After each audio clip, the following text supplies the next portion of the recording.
Guys, hawak natin right now ang latest entry ng ITEL sa kanilang Vision series, which is the ITEL Vision 2 Plus. Nakita natin dito mas beef up na to at 6.8 inch ang kanyang screen size plus 5,000 mAh ang kanyang battery size. I'm excited Tara buksan natin at tingnan natin kung ano itsura nito.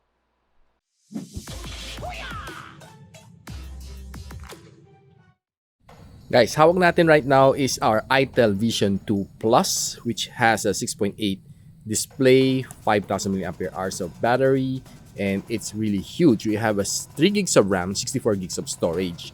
So tara, buksan na natin tong box na ito habang mainit-init pa. So kita natin meron siyang 100 days of replacement warranty, which is good para sa mga consumers Okay, so kita natin, meron siyang sleeve lang, natanggal na natin. So, we need to break this seal again. So, gamitan lang natin ng blade para madali.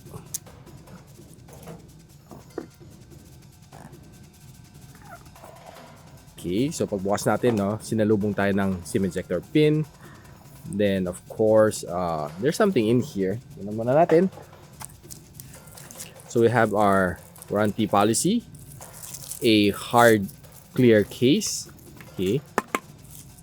Tignan natin it's not really that clear, medyo more of a frosted case to be exact. So ayan, kita na natin yung phone right now, but before that, meron siyang headphones. Meron siyang micro SD cable at of course, ang kanyang 10 watts charger. Buksan na natin yung phone. Yun, yan na. Kita natin, ganda ng color niya, colorway niya. Kita medyo gradient siya from light blue to dark blue, which is pag inilawan mo, mas maganda siya tingnan. So, meron siyang dual camera at the back, kind of fingerprint scanner. Then, of course, sa harap, peel lang natin, ang kanyang film. So, boot up lang natin siya, So, habang nagbo-boot up, usapan natin, yung mga meron niyang ports. So, sa ilalim, kita natin, meron siyang 3.5mm audio jack. Then, of course, nandyan ang kanyang microphone in, micro SD slot, loudspeaker. Then, sa kabilang side, meron siyang SIM tray. Sa ibaba, malinis. Then, on the other side, kanyang power button, and of course, kanyang volume rocker. And ito ang kanyang display, 6.8 HD plus na display. So, this is powered by a 13MP dual rear camera. So, ito yung display niya, Kita medyo smooth naman siya, when you swipe left and right. And kita natin display na pretty big, 6.8 inch, teardrop notch siya, So, and guys, let's head on over to the full review.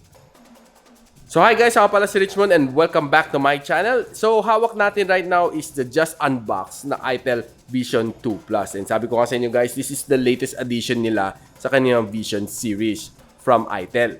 And guys, sabi ko sa inyo, sobrang nilang pinagmamalaki ang kanilang screen size which is definitely a 6.8 HD plus na kanyang screen display, 720p, plus meron siyang 94% na screen to body ratio na kanilang pinagmamalaki. Definitely, ang 94% is definitely big.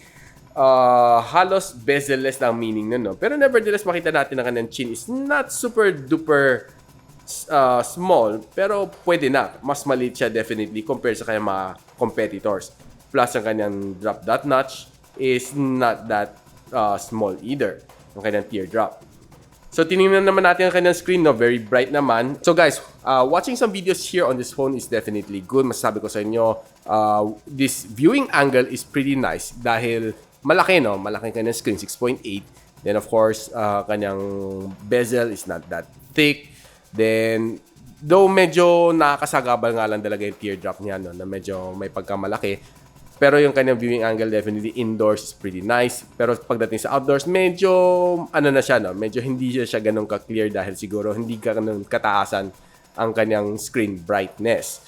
Now, nanood naman tayo ng roughly mga 30 minutes ng videos dito sa phone na ito and I can say na okay naman siya. I have no problems. But of course, there are still other better display na phones out there in the market. But this one is good for an entry level. Now, itong phone na ito, it comes in 3 colors. Meron siyang gradient blue, gradation sea blue, plus ang kanyang gradation green. Ito, hawak natin right now is the gradient blue. Probably this is the better color among the 3 variant na masasabi ko siya mas patok for me.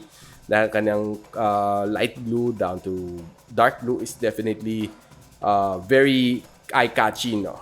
Ang kanyang pagka-blend ng kanyang colors. Now, itong phone na ito has a processor of SC9863A together with either a 2 gigs of RAM, 32 gigs of storage, or a 3 gigs of RAM, 64 gigs of storage. Guys, if you have the extra cash, go for the 3 gigs of RAM and 64 gigs of storage. Definitely, mas magagamit nyo kasi ang additional 1 gig of RAM have the extra mileage pagdating sa multitasking.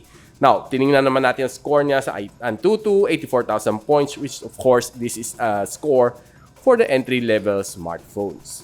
Sinilip din natin ng iTutu, 49,000 points, not that high. Tingin sa 3D Mark, okay. 638 sa slingshot na score. For me, definitely this is not looking good as a gaming phone. DRM info, as expected, level 3 lang. So, dinin naman natin ang battery, no? Then, chinarge natin using the default cable and the default charger. Inaabot naman tayo ng roughly 3 hours and 40 minutes para makomplete ang buong cycle from 5%. Which is for me, medyo may katagalan, no? Using a 10 watts charger.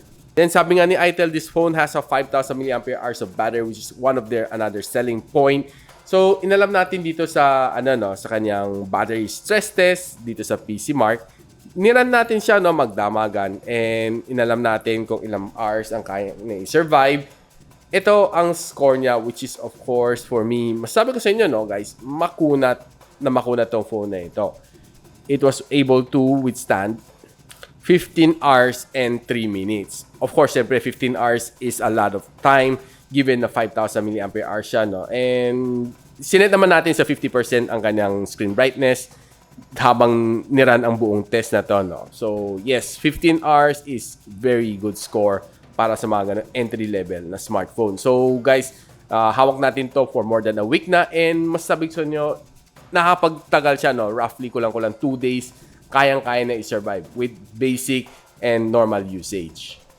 So guys, itong phone na ito has a 13MP na main sensor plus a QVGA na autofocus camera. And up front, meron siya 5MP na front-facing camera. And I was able to take some good shots, no? This is very surprising for an entry-level phone of this caliber. And sabi ko sa inyo, some of these outdoor shots, no, it's surprisingly good. Bright siya, no? Some of them are punchy, some of them are a little bit lousy. Hindi ko na masasabi naman na lahat okay ang kuha ko dito sa phone na ito. But there are some good shots, but some bad shots. No? Depende sa lightings. Pero pagdating sa dark scenes and indoors, hindi na siya ganon kaganda. Be it sa front and sa rear camera. But some of the front camera shots, basta sabi ko sa inyo guys, it's bright and punchy. And I was really surprised, no? Doon sa mga kanyang mga nakuha kong shots, no? From the front camera, which is surprisingly good. So itong phone na ito guys, it's a highly recommended phone if you're looking for a very budget friendly unit na kaya mag-perform at the very least ng mga very basic multitasking plus makakuha kayo ng some decent shots from the camera. But if you're looking for some gaming device, this is definitely not the one you're looking for. Now, meron siyang dalawang variant na sinabi ko kanina. Now, if you're going for the 3 gigs of RAM and 64 gigs of storage, this phone is priced at 4,599 as of press time. And of course, there's another variant wherein it's the 2 gigs of RAM and 32 gigs of storage. It's priced at 3,999 sa official store ng Itel sa Shopee. And I'll post the link below kung saan na pwede mabili itong phone na ito. Guys, if you're looking for a backup phone or, of course, budget on the go na kayo, I would highly recommend this phone to you. And if you like this video, guys, don't forget to like, subscribe, and of course, click that bell icon so you don't miss any future videos here sa aking channel. And of course, guys, reminder lang, ongoing pa rin ang aking road to 100,000 subscribers. Giveaway, it's still ongoing. Guys, don't forget to join, subscribe, and of course, follow the rules. Who knows, baka manalo kayo ng 1 out of 3 premium phones. And I hope to see you on my next video. Goodbye!